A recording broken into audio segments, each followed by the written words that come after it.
Bismillahirrahmanirrahim. Assalamualaikum warahmatullahi wabarakatuh. Waalaikumsalam. Bersyukur pada Allah Subhanahu wa Ta'ala, kita dapat kembali berjumpa bertatap muka dengan narasumber kita kali ini dalam spesial nge-share bersama UFS. Bersama saya, alhamdulillah, ada sahabat kita, ya. Beliau ini alumni Al-Azhar Kairo Mesir. Ya, ini ada Ustadz Nidol Mashhud LC. Assalamualaikum. Waalaikumsalam. Apa kabar? Alhamdulillah. Ya. Ini antum kelahiran Gresik ya? Iya, Gresik. Jawa Timur ya. Jawa Timur, besar di Gresik, kemudian mondok di sanawiyah di pesantren Mas Kumambang.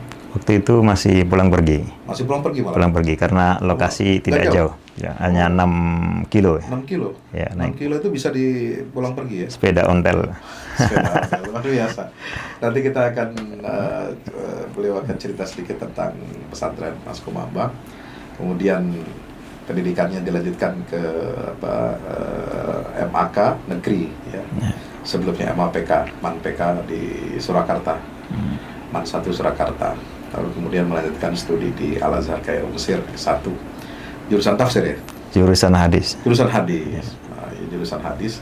Tapi dulu minatnya 2 ya, selain ikut kajian hadis, ikut kajian tafsir juga bersama saya di Al-Azhar Kairo. Alhamdulillah. Fordian dulu. Forum Studi Al-Quran. Alhamdulillah. Jadi ketemu lagi di forum ini.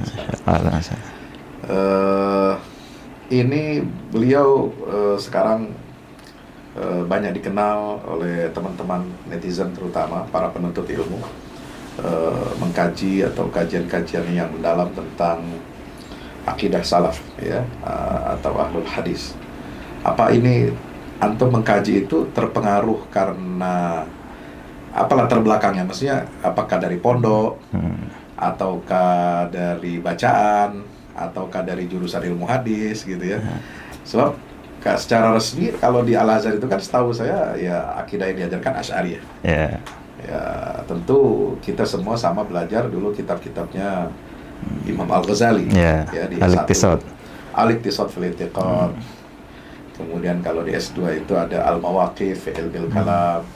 Kemudian ada lagi Abkarul Afkar kalau yang untuk S3-nya itu. Ini kenapa Ustadz Nidol ini tertarik dengan lebih mendalami kajian mazhab ahlul hadis atau ahlul asar? Ya, bismillahirrahmanirrahim. Jadi minat terhadap kajian ilmu-ilmu akidah ya, dan juga pemikiran secara umum sebetulnya sudah mulai kita rasakan waktu mondok di Aliyah. Waktu itu ya alhamdulillah, masya Allah, alma mater kami, para pengajarnya dan para ustadznya itu dari berbagai macam kalangan. Betul. Dan kita pun hidup di Solo yang antum tahu sendiri, mulai dari yang paling kanan sampai paling kiri. Semua harakat. Semua jenis ada. Ya. Lalu kita datang ke Kairo, itu pun juga tempat yang terbuka segala macam aliran ada. Nah, sebagai mahasiswa kan kita datang menghadapi semua itu kan muncul rasa ingin tahu, rasa ingin mempelajari segala macam ya. Kemudian kita masuk ke Fakultas Usuluddin. Dan Usuluddin itu ya seperti kita tahu tahun pertama, tahun kedua semuanya masuk. Ya, ada akidah filsafat, ada Quran tafsir, ada hadis, ada dakwah dan sakofah.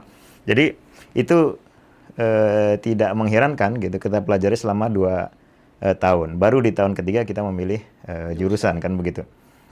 Waktu itu terus terang saya memilih jurusan hadis karena dari semua ilmu saya lihat ini ilmu yang paling tidak bisa kalau tidak dipelajari dengan guru secara intens. Jadi nggak bisa otodidak. Iya, nggak bisa otodidak. Ya, sama sekali gitu, sama sekali.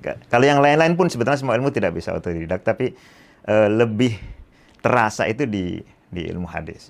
Bukan karena tidak meminati kajian yang lain. Alhamdulillah kita dengan proses seperti itu menyukai semua bentuk kajian keilmuan, termasuk kajian ilmu akidah. Nah, waktu saya belajar Al-Iqtisad fil I'tiqad, kemudian syekhnya membuatkan diktat khusus, ya. Syarahnya. Gitu. Syarahnya Dr. Rabi' Jauhari. Ya, Rabi' Jauhari. Waktu itu juga di tingkat 2 diajar oleh rahimahullah Dr. Toha Al-Habaisy. Ya, dan antum tahu bagaimana apa namanya suasana yang terjadi ketika pengajaran-pengajaran akidah. Nah, waktu saya menemukan materi-materi yang kita kaji dari kitab-kitabnya Al-Imam Abu Hamid Al-Ghazali, ada beberapa persoalan yang berkaitan erat dengan pemikiran-pemikiran Ibnu Sina. Ya, dan padahal dia membantah ya. Ya, membantah. Nggak setuju banyak. Nggak setuju, tapi coba termasuk juga dalam mata kuliah filsafat kan juga diajarkan. Pemikiran Ibnu Sina tentang emanasi, pemikiran Al-Farabi dan seterusnya. Saya menemukan beberapa hal yang belum memuaskan. Jawaban-jawaban apa namanya dan sanggahan-sanggahan Al-Ghazali terhadap Ibnu Sina dan Al-Farabi sebagiannya kurang memuaskan, bahkan terkesan bagi beliau sendiri juga kurang memuaskan. Makanya dalam Tahafutul Falasifah itu kan beliau mengatakan meminjam dari berbagai macam mazhab, dari Karomiyah atau Kiromiyah, dari Mu'tazilah, dan sepanjang itu relevan untuk mengcounter pandangan falasifah. Lalu ya berlanjut, kebetulan waktu itu kita sudah tinggal di Madinatul Bu'us. Di sana ada perpustakaan yang Masya Allah besar. Ya, salah satu yang cukup menarik adalah di situ ada buku Minhajus Sunnah. Ya, dan ada Darut Ta'arud. Ya, sekitar 11 jilid. Di situ saya menemukan beberapa jawaban. Darut Ta'arud yang ditahqiq sama Muhammad Said Julayan. Bukan, yang sama Dr. Rosyad Salim. Muhammad Rosyad Salim. Ya. Begitu juga Minhajus Sunnah. Nah, kadang-kadang ada jawaban atau ada versi dari mutakallimin yang diwakili oleh Al-Ghazali yang lebih unggul daripada versinya Ibnu Sina. Tapi di sisi lain ada beberapa hal yang di sini mutakallim justru apa namanya terlihat lemah argumentasinya. Nah, itu saya temukan dua-duanya di-compare oleh Ibnu Taimiyah ini, ya.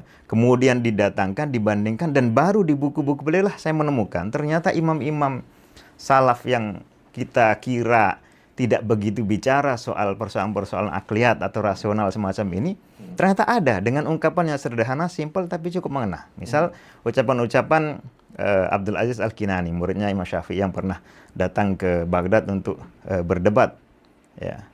Kemudian ucapan-ucapan Abu Sa'id Utsman Ad-Darimi. Kecuali ucapan-ucapan Imam Bukhari sendiri, juga Imam Ahmad bin Hambal, ada banyak argumentasi rasional yang berkaitan langsung dengan topik-topik yang selama ini dibicarakan oleh falasifah dan mutakallimin, gitu, oleh kalangan filsafat dan kalam, dan itu sangat menengah. Dinukil Ibnu Taimiyah, disyarah dan menjadi solusi dari apa namanya dua mazhab yang sekilas mutakafi, seimbang.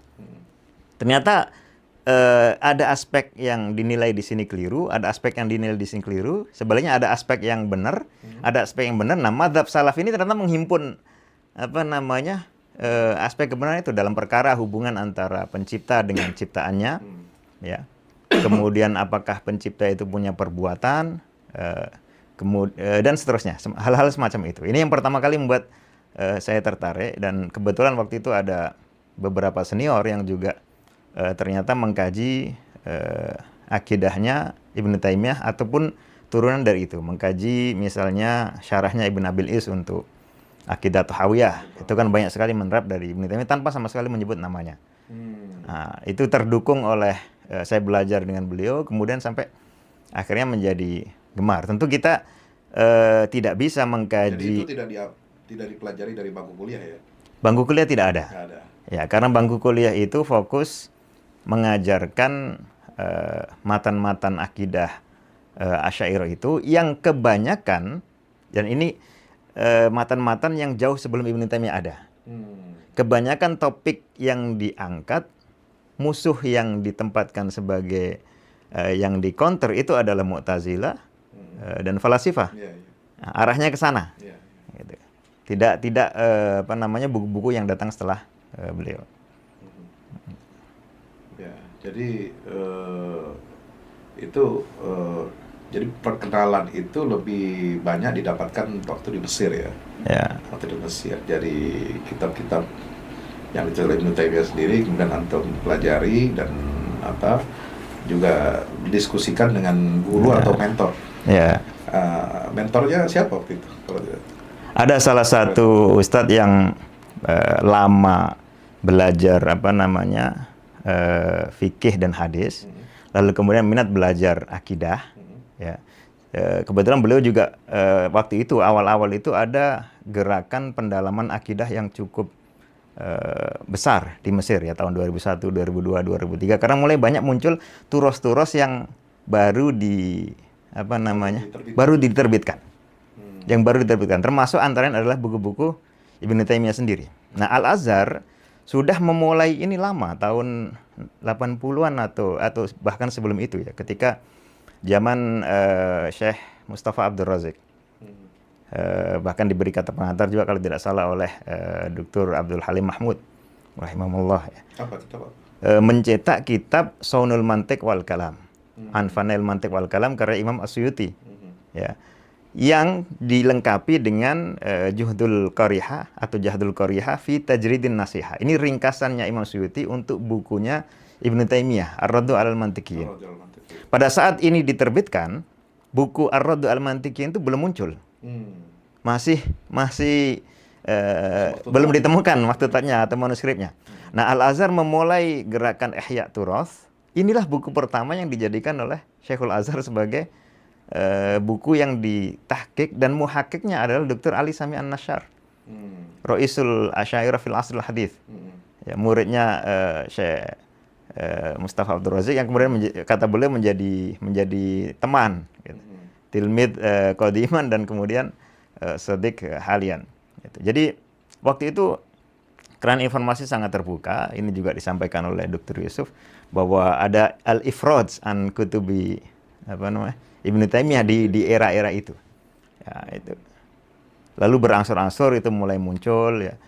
Saat itu memang banyak buku-buku Ibnu Taimiyah sendiri belum muncul ya. Saya ingat menjumpai Ar-Raddu 'alal Mantiqiyin itu pada tahun 2006. 2005 baru beredar di pasaran. Ya. Kalau tidak salah juga ada ulama Al-Azhar yang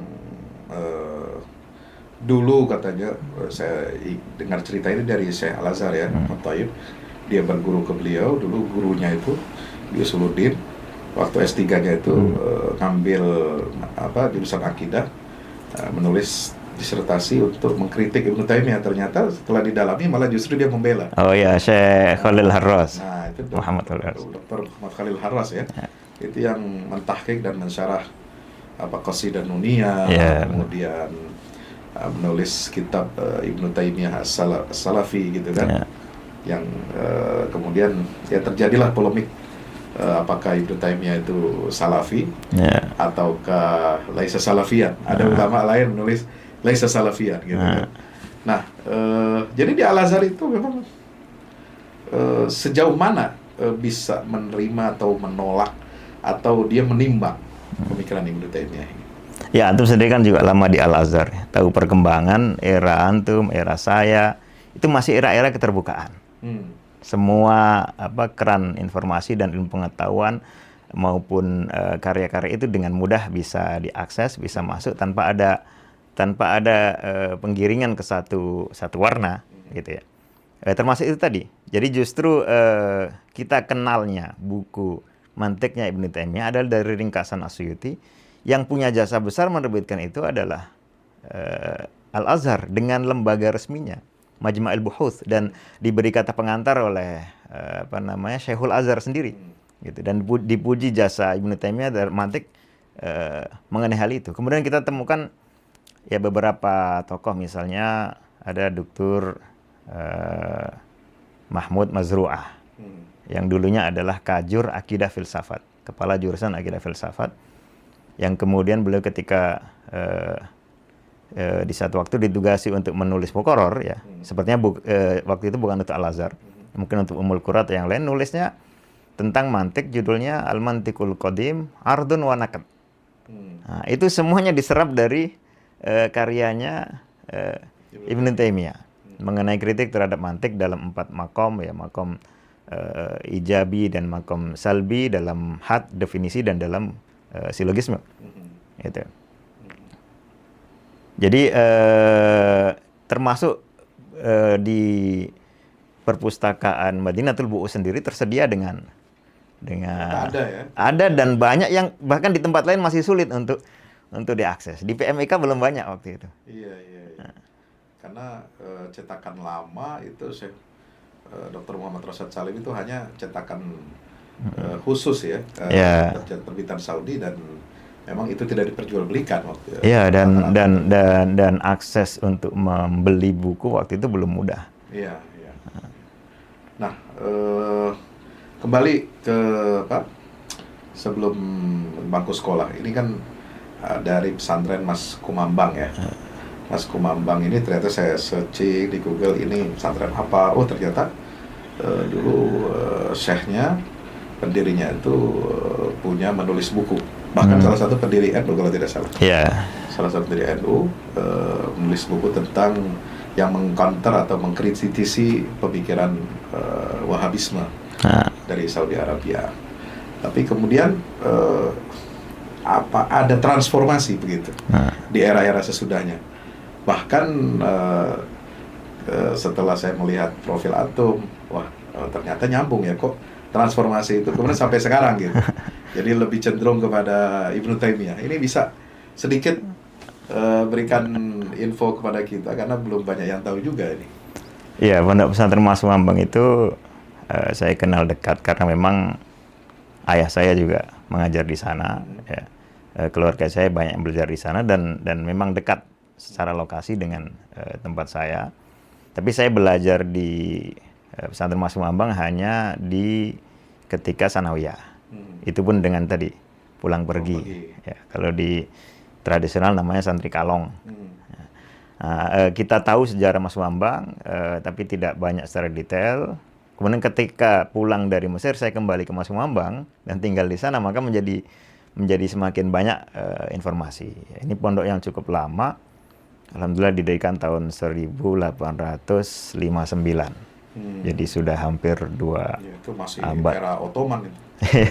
Akhir Ottoman. Dan waktu itu masih membabat ya. Jadi Mbah Kiai Abdul Jabbar rahimahullah itu kan yang mendirikan. Kemudian salah satu putra beliau yaitu Kiai Fakih atau Muhammad Fakih Mas Kumambang itu yang menjadi generasi keduanya. Nah, beliau ini yang sangat terkenal karena meninggalkan karya tulis ya. Eranya juga sudah semakin era yang terdokumentasi dan seterusnya. Ya, punya. Dan belajar pula di Mekah gitu. Ya, belajar di Mekah, belajar transformasi itu. Betul, di Kiai Madura dan seterusnya. Yang kemudian mendirikan termasuk bagian dari mendirikan Nahdlatul Ulama itu. Ya, walaupun di akhir-akhir hidup beliau kemudian meninggalkan organisasi ini. Gitu. Beliau termasuk yang menulis karya itu. Nah, karya itu masih ada di kita manuskripnya. Apa judulnya?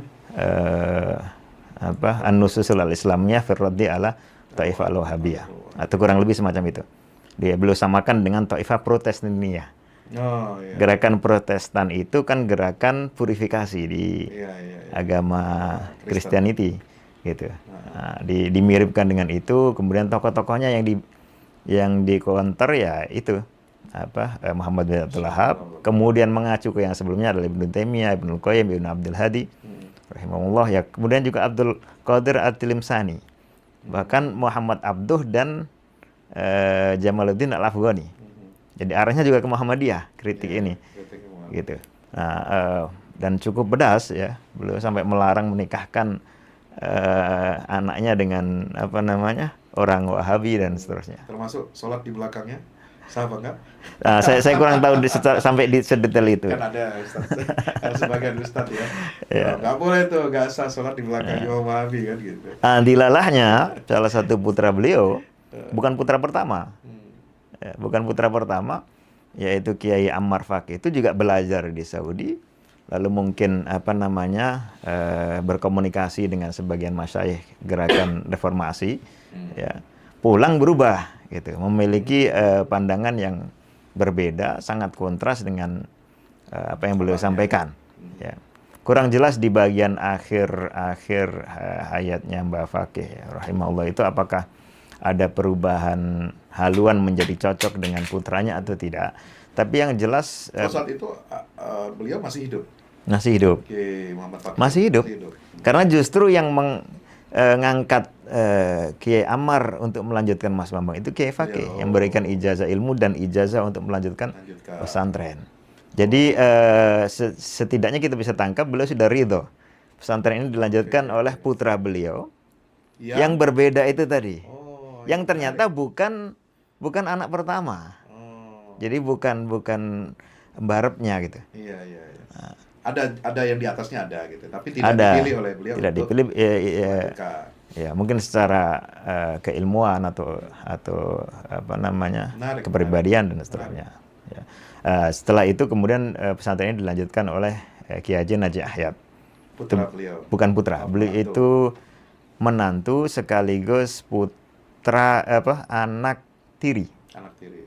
Karena Kiai Ammar ini menikah dengan ibunya Kiai Najih Ahyad, ya, yang sudah ditinggal wafat oleh suaminya. Nah, gitu. Kemudian di masa Kiai Najih Ahyad inilah berkembang modernisasi pesantren secara kelembagaan, ada yayasan, ada lembaga-lembaga pendidikan formal, dan beliau juga termasuk penulis, termasuk kurikulum. Ya, kurikulum. Jadi sudah sangat katakanlah lebih dekat ke Muhammadiyah gitu. Ya, jadi beliau pernah nulis buku, dan ini pesanan dari Buya Muhammad Nasir untuk menghadiri salah satu seminar atau simposium di Riyadh kalau tidak salah waktu itu.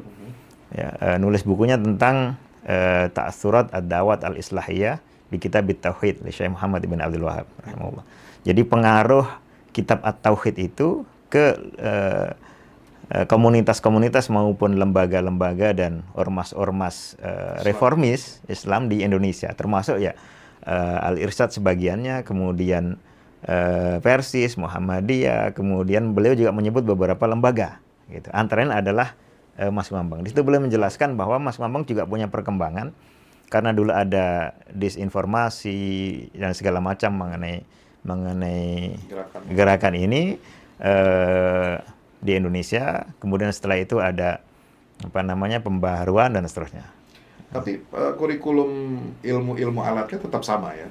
Ya, Nahwu Shoroh, bahasa Arab. Ya seperti biasanya pesantren dan lembaga pendidikan. Ya, itu hampir mirip juga dengan kondisi dengan pesantren di kami. Seperti itu di Ciamis ya. Beliau menuliskan kurikulum buku diktat untuk akidah, fikih dan tajwid. Ya. Adapun selebihnya umumnya menggunakan buku-buku yang memang sudah biasa beredar. Baik. Itu cerita tentang pesantren yang sekarang Antum juga ikut mengelola ya, diamanahkan sebagai salah satu pengelola di situ. Nah, kembali ke Al-Azhar. Kalau ada guru kita di sana yang mengatakan, ada salah seorang ulama di Al-Azhar mengatakan, kami menerima Ibnu Taimiyah secara fikih. Fikihnya dikaji, bahkan sekarang kan banyak fatwa-fatwa di majami fikih, apalagi ekonomi Islam, itu fatwa Ibnu Taimiyah jadi rujukan penting. Termasuk dalam ahwal syakhsiyah. Ya. Karena banyak menggunakan metode maslahah, mengambil istinbat dari maqasid syariah, kemudian maslahah dan lain sebagainya.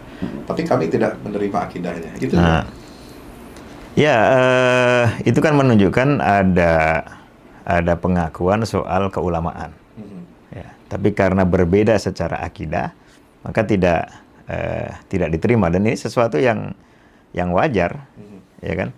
Tetapi kita bisa membicarakan itu dalam dua pembicaraan.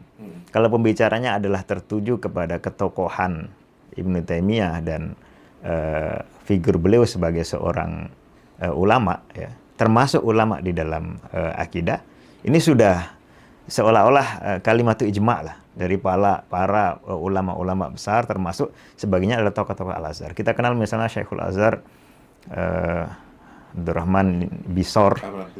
Ya, itu beliau memberikan pengantar untuk bukunya Dr. Muhammad Jalayan, Ya, beliau luar biasa pujiannya terhadap ketokohan Ibnu Taimiyah. Padahal buku itu bicara soal takwil. Ya, qadiyat takwil. Qadiyat takwil dalam masalah akidah. Ya. Dan Syekh Bisor ini bukan syekh sembarangan. Beliau ini ahli filsafat.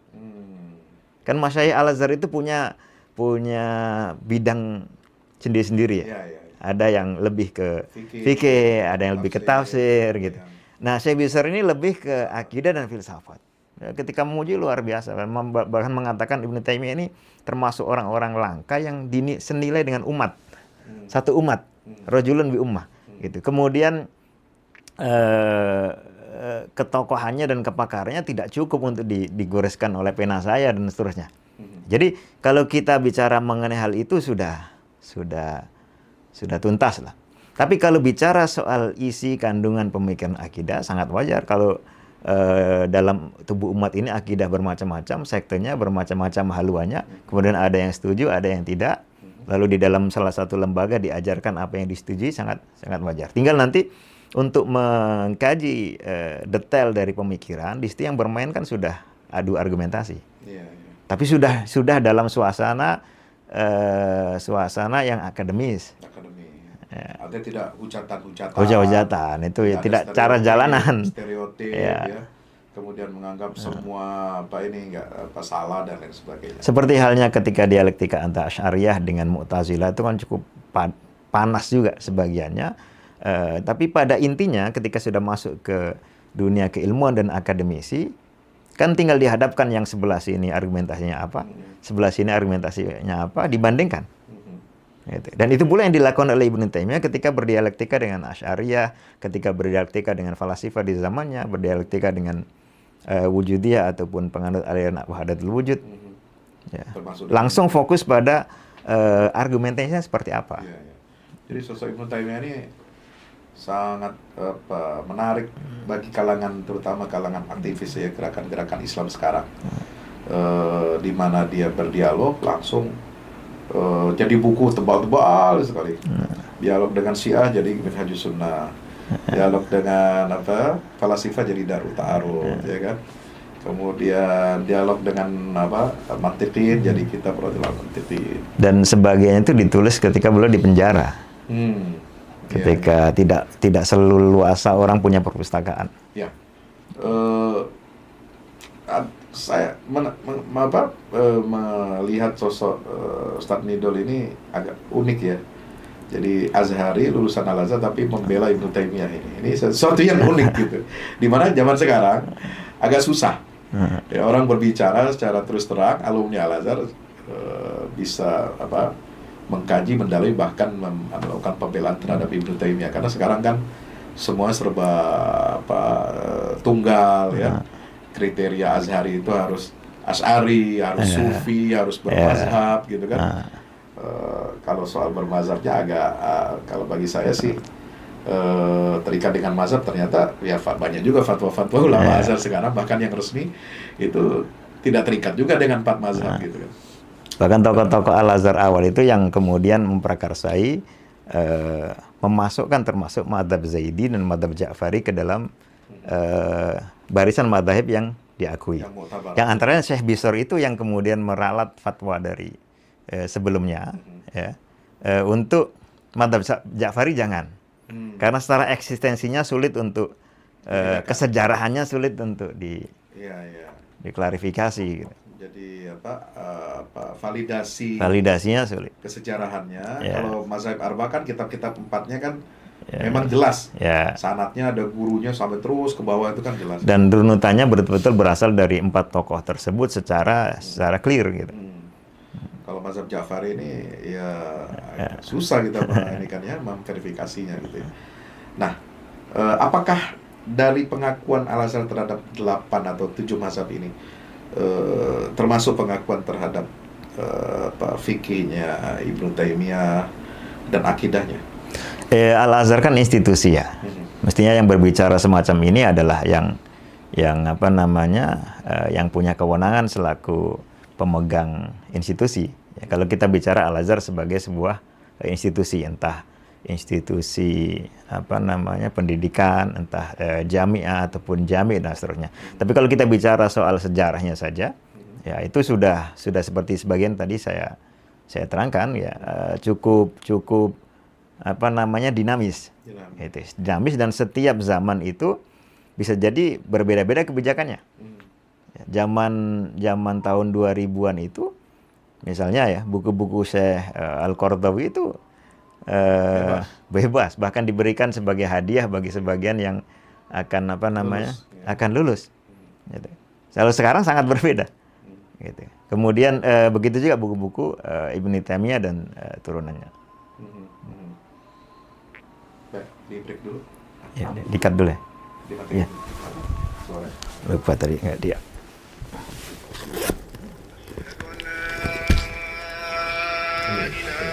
Silent.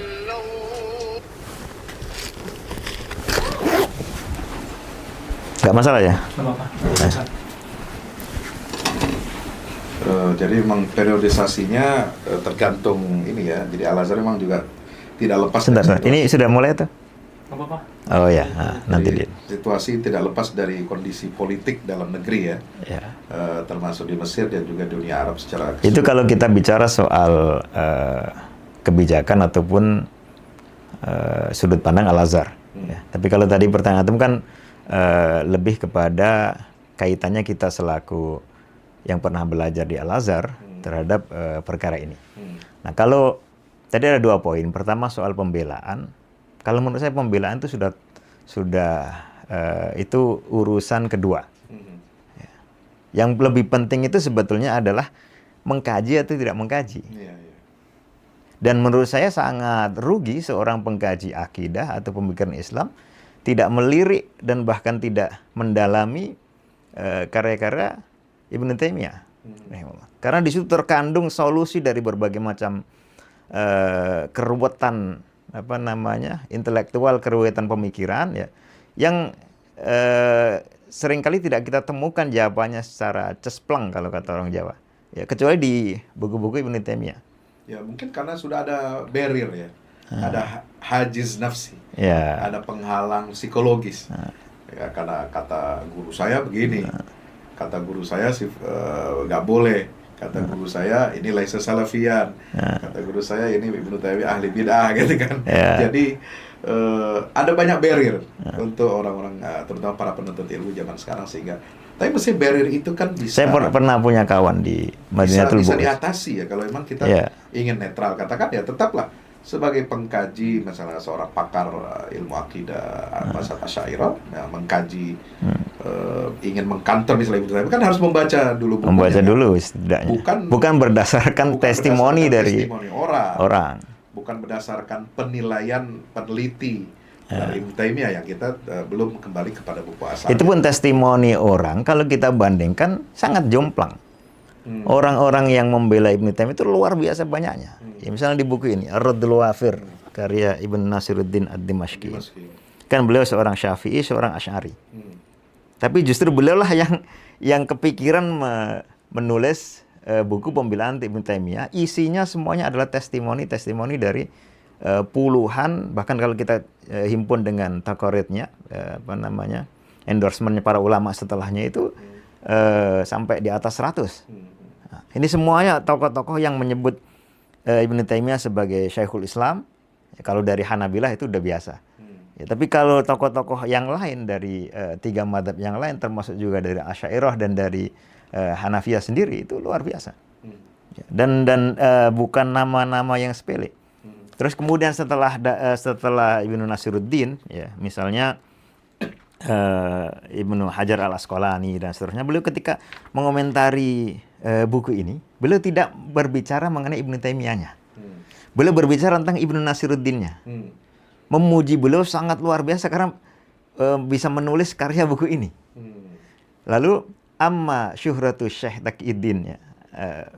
Adapun terkenalnya Ibnu Taimiyah dengan julukan Syekhul Islam fa asyhar minasyams. Tidak perlu lagi dibahas.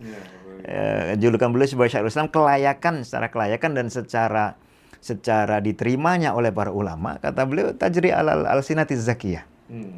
Sudah dipuji oleh banyak ulama yang lisan-lisan suci zaman dulu, zaman sekarang, bahkan kata Ibnu Hajar sampai zaman nanti. walaupun sekarang ini mulai ada tulisan-tulisan yang menolak. Dia bukan Syekhul Islam. Ya tentu dengan mungkin ada pertimbangan-pertimbangan tersendiri. Nah, sosok Ibnu Taimiyah ini sebenarnya secara biografi intelektual dan posisinya di tengah Hanabilah itu seperti apa, Ustaz? Ya, beliau kan salah satu tokoh besar ya, yang kalau kita baca bagaimana Hanabilah berinteraksi dengan beliau, bagaimana memposisikannya, memang di zaman itu beliau lah Hambali terbesar di masa itu, gitu. Dan semua yang datang setelahnya itu angkat topi. Gitu. Ibnu Imad ketika menulis sejarah nyampe pada sejarah Ibnu Taimiyah mengatakan beliau ini adalah seorang alim yang luar biasa, balil mujtahidul mutlak, gitu, menurut beliau sendiri. Jadi beliau diposisikan oleh para Hanabilah, ya, apalagi kalau di era Ibnu Taimiyah sendiri ya, murid-muridnya ya, entah yang fokusnya di bidang fikih maupun yang lain ya, seperti Ibnu Qayyim, Ibnu Abdul Hadi, Ibnu Muflih, dan yang lainnya kan banyak sekali. Itu luar biasa, dan ini terus-menerus terjaga sampai setelahnya, termasuk dalam bidang akidah. Kita tahu di Hanabilah ada sedikit beberapa perbedaan versi. Ya. Ada yang gayanya itu ketika menulis akidah dan seterusnya lebih kepada seperti seorang muhaddis menulis fikih. Ya, isinya adalah riwayat-riwayat dari para pendahulu, yaitu seperti Ibnu Battah, seperti Al-Ajurri, ya, kadang-kadang juga seperti Ibnu Manda.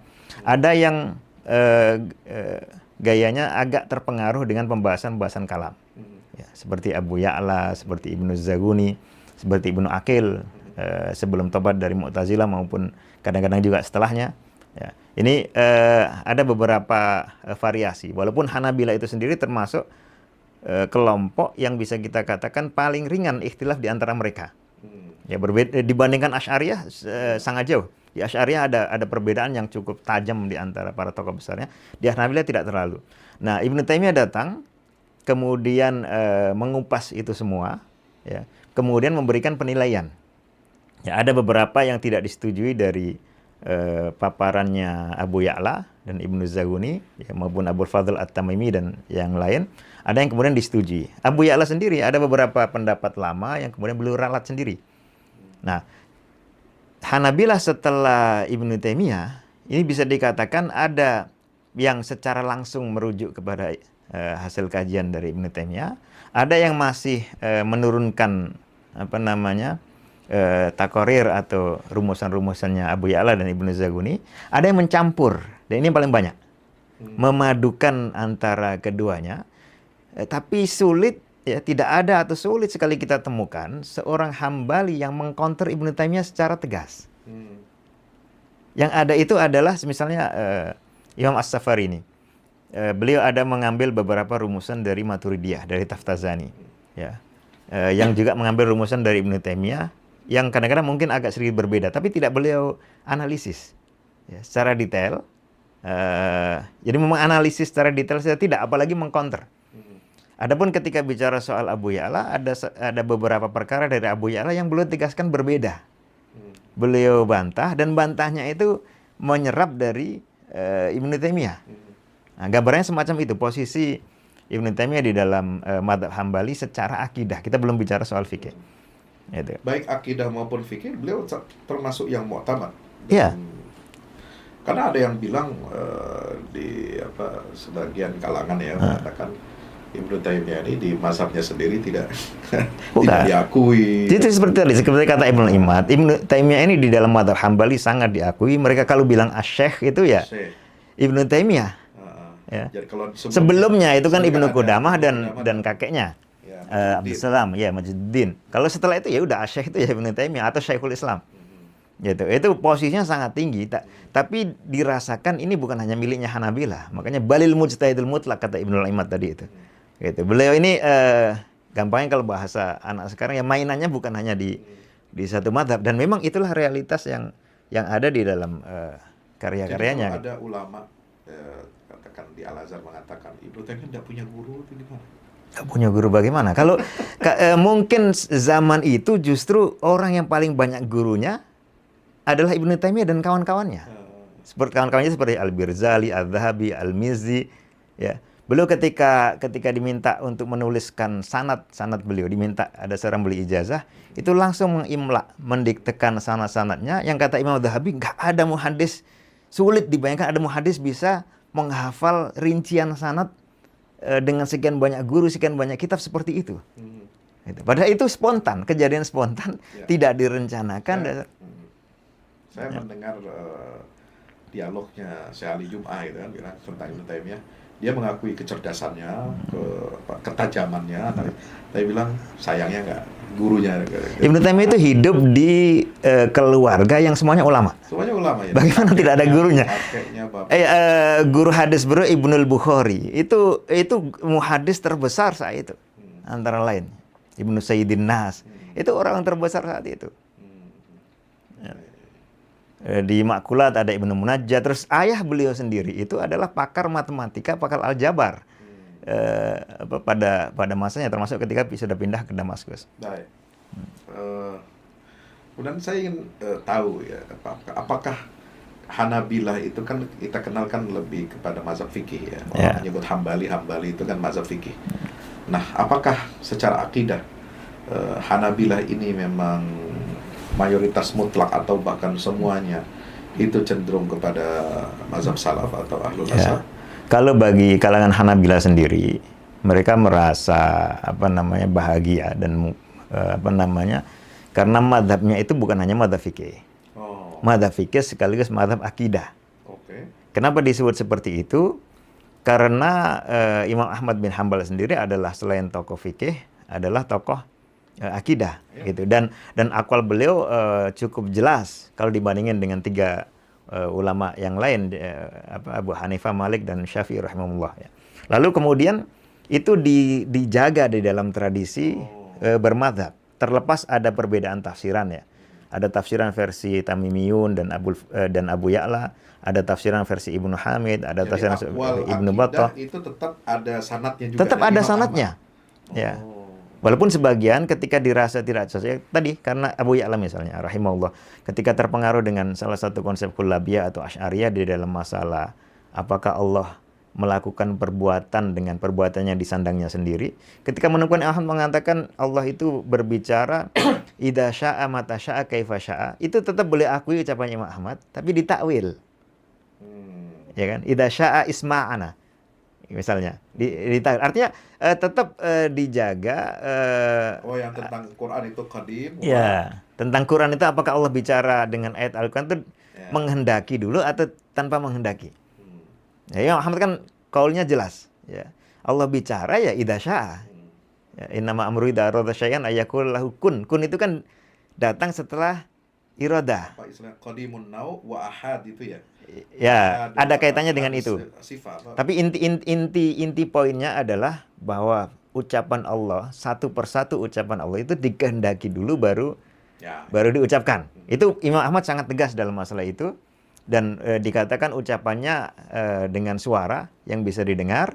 Ini semua disepakati oleh Hanabilah. Tapi kemudian soal dikehendaki dulu atau tidak ini ada sedikit pengaruh doktrin kalam. Tapi itu diakui oleh Abu Ya'la. Artinya dalam akidah pun beliau memperhatikan ucapannya imam mazhab, lalu kemudian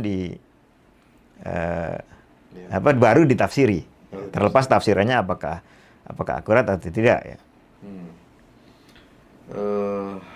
Yang itu hal yang sama tidak begitu kita temukan di mazhab-mazhab yang lain. Di mazhab Hanafi ada yang menjadi Mu'tazili, ada yang menjadi Karromi, ya, ada yang menjadi Maturidi. Ya, di mazhab Syafi'i ada yang menjadi Mu'tazili, mayoritas dari generasi belakang menjadi Asy'ari. Yang rujukannya ya nanti ke Abdul Malik Al-Juwaini, kemudian ke Al-Baqilani, ke Al-Asy'ari. Tidak kemudian menembus sampai ke Imam Syafi'i. Ya, imma karena Imam Syafi'i dianggap tidak meninggalkan karya akidah yang jelas, padahal sebetulnya ada. Ya, atau karena memang dianggap ini urusan fikih. Ya, Imam Syafi'i itu kaitannya nanti dengan urusan fikih. Adapun urusan akidah mengacunya ke sana. Ya, jadi jelas Jadi memang Hanabila ini agak berbeda dengan 3 mazhab yang lain ya. Jadi ada akidahnya juga. Jadi dia punya saluran, punya jalur untuk pembahasan mengenai masalah. Makanya disebut di dalam sebagian turasnya Asy'ariyah dan Maturidiyah qaulal Hanabilah, kama qaulatil Hanabilah. Gitu. Diposisikan juga oleh orang luar Hanabilah sebagai satu sekte akidah dengan sebutan Hanabilah itu tadi. Nah, kira-kira dari kalangan Hanabilah ini ada nggak yang kemudian jadi Asy'ari atau sebaliknya? Sulit kita menemukan karena begini, Imam Ahmad itu sudah ada sebelum Al-Asy'ari. Madhab ini sudah terbentuk di era murid-muridnya Imam Ahmad. Lalu ketika Al-Asy'ari rahimahullah Abul Hasan ya tampil, beliau justru menisbatkan diri ke Imam Ahmad. Jadi beliau justru bermurid kepada Hanabilah. Ya, terusnya ketika ada di Baghdad, kan asalnya dari Basrah kemudian ke Baghdad gitu. Jadi tidak wajar kalau kemudian ada Hambali lalu menjadi Asy'ari. Karena eksistensi mazhab Hambali ya, secara fikih maupun akidah itu sudah ada sebelumnya gitu. Sudah ada sebelumnya, kayak kita di pesantren Mas Bambang mengatakan Mas Bambang itu tidak Muhammadiyah, tidak NU. Karena sudah ada sebelum adanya Muhammadiyah dan NU gitu. Nah, kemudian yang terjadi ketika Abul Hasan Al-Asy'ari berafiliasi ke Hambali, ya. Jadi yang terjadi itu justru sebagian Asy'ari menyebut dirinya sebagai Hambali. Al-Qadhi Abu Thaib Al-Bakilan itu kadang nulisnya Al-Hambali, menyebut dirinya sebagai Al-Hambali, selain menyebut dirinya sebagai Al-Maliki dan Al-Asy'ari. Ya, dan beliau kan berkawan dengan Abul Fadl At-Tamimi dan saya lupa ya Abul Fadl apa Abul Hasan At-Tamimi. Artinya sebagian ulama Hanabilah berinteraksi dengan sebagian Asy'ariyah pada masa itu masih sederhana sampai kemudian muncul fitnah Ibnul Qushairi itu. Ya, yang kemudian ada Syarif Abu Ja'far dari kalangan Hanabilah dan yang lainnya kemudian menjadi bentrokan dengan Asy'ariyah. Sejak saat itulah dua kelompok ini tidak lagi bersinergi. Ya. Riwayat-riwayat ada itu seringkali konflik. Maka tidak heran kalau kita baca ucapan-ucapan Ibnu Aqil, ucapan-ucapan Ibnul Jauzi, Ibnu Qudamah, kecamannya terhadap Asy'ariyah sangat pedas. Nah, kemudian datanglah Ibnu Taimiyah, Syekhul Islam ini untuk mendamaikan itu. Ya, beliau sendiri mengatakan orang dari dulu tahu fitnah Ibnul Qushairi ini sebelum Ibnu Taimiyah. Sebelum Ibnu Taimiyah, beberapa generasi. Itu yang membuat kenapa dua kelompok ini sangat pedas. Berkomentar dan seterusnya, komentasi. Ibnu Qudamah itu kan pimpinannya Hanabilah pada masa beliau. Ucapannya sangat pedas mengenai Asy'ariyah. Dan memang sebelumnya sudah begitu. Nah, ketika Ibnu Taimiyah datang, beliau ingin mendamaikan dua kelompok ini karena Allahu ya'muruna ilijtima' wa nahana 'anil iftiraq, ya, beliau ingin ta'liful qulub. Beliau bawa buku Al-Ibanah karya Abul Hasan Al-Asy'ari rahimahullah kepada kalangan Hanabilah, diperkenalkan. Lalu beliau katakan isinya, ya. Lantas komentar Hanabilah saat itu, ini lebih bagus daripada ucapannya Syekh Muwaffaquddin. Lebih bagus dari ucapannya Ibnu Qudamah, ya, dalam masalah akidah. Gitu. Jadi beliau mendekatkan Asy'ariyah ke Mu'tazilah, ke Hanabilah dengan menunjukkan versi yang paling dekat atau paling bagus dalam perspektif Hanabilah. Sehingga kita bisa lihat setelah zaman Ibnu Taimiyah, ucapan para Hanabilah terhadap Asy'ariyah tidak lagi sepedas sebelumnya. Ada satu dua yang seperti Ibnul Mabrad dan lainnya masih pedas karena hazanah seperti itu masih ada, gitu. Tapi sudah sangat ringan. Jadi Asy'ariyah sekarang kok begitu? Tadi antum bilang Ibnu Taimiyah ini ingin mendamaikan, ingin menyatukan. Tapi dari kalangan Asy'ariyah kok sepertinya kritikan bahkan hujatan yang lebih keras itu kepada Ibnu Taimiyah, ya, bukan kepada ulama yang sebelumnya yang lebih keras-keras itu. Ya, itulah anomalinya. Itulah anomalinya. Ya. Tapi kalau yang betul-betul serius menghujat, habis semua. Seperti Al-Kautsari, habis semua, bukan hanya Ibnu Taimiyah. Ya, Ibnu Qudamah, Abu Ya'la, Al-Bukhari bahkan. ini yang istilahnya konsisten menghujat. Ya kena semua karena lebih lebih lebih banyak serangan mereka terhadap Asy'ariyah dibanding Ibnu Taimiyah. Ibnu sangat sangat objektif ya, sehingga beliau pilah gitu. Masing-masing tokoh itu punya penilaian sendiri-sendiri. Lalu pemikiran dia walaupun keliru itu satu hal, tapi kepribadian dia adalah hal lain gitu. Bisa jadi kelirunya secara pemikiran sangat jauh, tapi secara kepribadian punya perjuangan yang baik, punya kemuliaan, punya jasa dan seterusnya. Ini diberlakukan bukan hanya ke Asy'ariyah, termasuk ke Mu'tazilah, termasuk aliran filsafat itu beliau sangat membedakan antara Ibnu Sina, Ibnu Rushd, Ibnu Malka. Ya. Yang pertama karena lingkungannya itu Mu'tazilah, penyimpangannya agak jauh. Yang kedua Ibnu Rushd karena interaksinya dengan Kullabiyah lebih dekat. Ibnu Malka karena di Baghdad interaksinya dengan Ahlul Hadis, penyimpangannya lebih kecil lagi. Dan kefanatikannya terhadap Aristotle dan yang lainnya lebih ringan gitu. Istifadahnya dari akidah Islam lebih banyak. Kalau Ibnu Jauzi itu sering disebut di kalangan Asy'ari termasuk yang membela. Apa betul? Ya, tidak pernah. Fudhala'ul Hanabilah. Kalau dalam arti membela Asy'ariyah jelas tidak. Ibnu Jauzi sangat pedas, kita baca di Tarikh Al-Muntadham. Bukan hanya ke Asy'ariyah, ke figur Abul Hasan Al-Asy'ari sendiri sangat pedas. Terus yang itu isu kaitannya dengan Asy'ariyah. Ya. Adapun soal akidahnya sendiri, soal akidah beliau sendiri ini agak unik karena Ibnu Jauzi kan banyak karya-karya beliau. Kalau tidak salah kitab Daf'u Syubahit Tashbih itu. Ya. Itu kan untuk membantah. Bukan. Beliau kan jauh sebelum Ibnu Taimiyah. Jadi yang beliau bantah itu Ibnu Hamid, Abu Ya'la dan Ibnu Zaguni, para imamnya Hanabilah dari dulu sampai sekarang gitu. Dan menganggap ini mencoreng citra madzhab dan seterusnya. Ya. Kemudian Ibnu Jauzi punya pandangan sendiri ya, yang lebih banyak ke arah mentakwil sifat-sifat yang kemudian dikonter oleh para Hanabilah yang lain ya, terutama para Hanabilah dari Damaskus ya, Al-Alsi dan termasuk oleh Ibnu Qudamah yang diceritakan oleh Ibnu Rajab tidak diterima oleh karangan Hanabilah apa yang disebutkan layar taduna madhabahu fis sunnah, artinya fil akidah gitu. Tapi Ibnu Jauzi sendiri tidak satu madhab.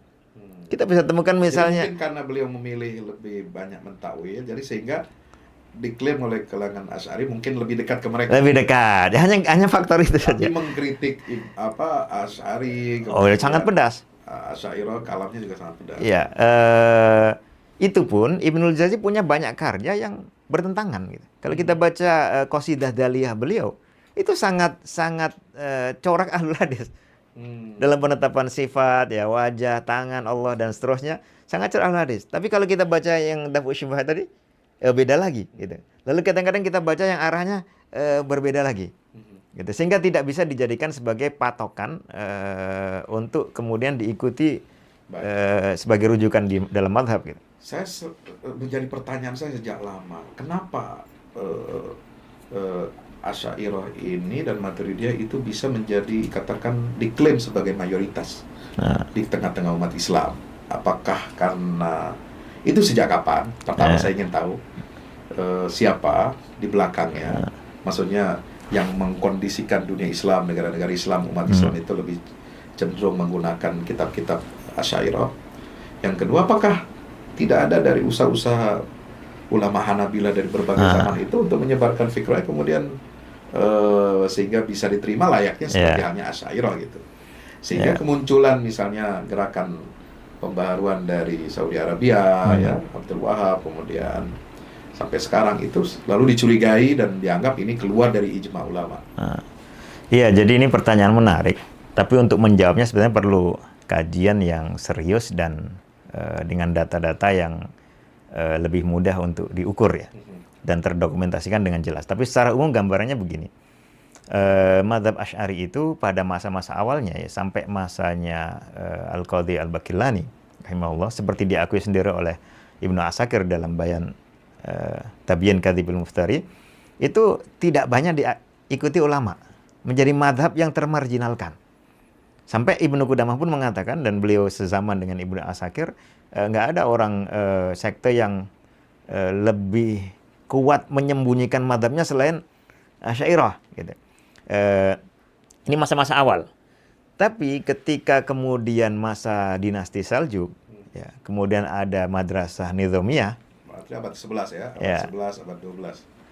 Itu Masehi ya. Iya, Masehi. Ya, ketika ada madrasah itu di Baghdad, ada madrasah itu di Nisabur, kemudian disyaratkan yang mengajarkan itu madhabnya Syafi'i dan akidahnya Asy'ari. Nah, di saat itulah mulai berkembang karena ada institusi resmi yang membackup itu. Ya, ini di negara, ini di wilayah timur. Kalau di wilayah barat itu beda lagi ceritanya. Ya. Ada banyak faktor. Faktornya tidak satu. Ada faktor Ibnu Tumat datang ke sana setelah konon belajar dari warisan akidahnya Al-Ghazali dan seterusnya. Kemudian ada Abu Dzar Al-Harawi, itu kan periwayat Sahih Bukhari. Ketika beliau datang ke Imam Daruqutni, ditunjukkan Al-Baqillani. Waktu itu Al-Baqillani dikenal dari sisi beliau membantah kalangan yang menyimpang. Ya, Mu'tazilah, Falasifah dan seterusnya. Nah, akhirnya diambil belajar fikihnya fikih Maliki, akidahnya akidah Asy'ari yang kemudian boleh bawa ke wilayah barat, ke Maghribi, ke wilayah Maroko dan sekitarnya. Nah, gitu. Jadi tapi faktor yang sangat dominan itu faktor itu tadi yang kemudian menjadi luas. Lalu mulai muncul klaim kemayoritasan itu mungkin sudah ada sebelumnya, tapi yang antara lain yang tegas mengatakan itu adalah As-Subki. Tajuddin As-Subki mengatakan mayoritas madzhab arba'a ini semuanya Asy'ariyah. Termasuk Hanabilah pun cocok dengan Asy'ariyah sehingga muncul istilah Fudhalaul Hanabilah itu. Oh, sejak era itu. Iya. Tapi secara real, faktanya, apakah Fudhalaul Hanabilah memang ada? Seperti yang disampaikan oleh Imam Subki itu? Ya kalau bagi Hanabilah nggak ada istilah Fudhalah Hanabilah. Karena mereka ini semuanya Fudhala. Gitu. Mereka, Ibnu Taimiyah sendiri punya istilah Fudhalaul Asy'ariyah. Artinya yang memang betul cenderung ke Asy'ari? Tidak ada. Kalau cenderung ke Asy'ariyah tidak ada. Tapi dianggap sehaluan. Ya sebenarnya anggapan saya kan mereka sendiri tidak merasa cocok dengan itu. Dan itu pun hanya persen 1-2 yang bisa dihitung. Bahkan sebagian mengatakan semuanya sama saja, Hasyawiyah semuanya, Mujassimah semuanya kecuali Imam Ahmad. Jadi kalau ada seperti ulama mengatakan, Az-Zabidi itu yang mengarang Ittihaf, sarahnya Yahya Ulumuddin itu ya, idza utliqa Ahlussunnah wal Jamaah, kalau disebut istilah Ahlussunnah wal Jamaah maka itu adalah Asy'ariyah Maturidiyah. Itu kan dalam konteks itu. Itu kan ya inilah posisi dari satu istilah yang isinya itu sebutan. Tidak mungkin para tokoh Hanabilah menyebut Ahlus Sunnah, lalu maksudnya adalah Asy'ariyah dan Maturidiyah, karena mereka tidak mengikuti itu. Ya.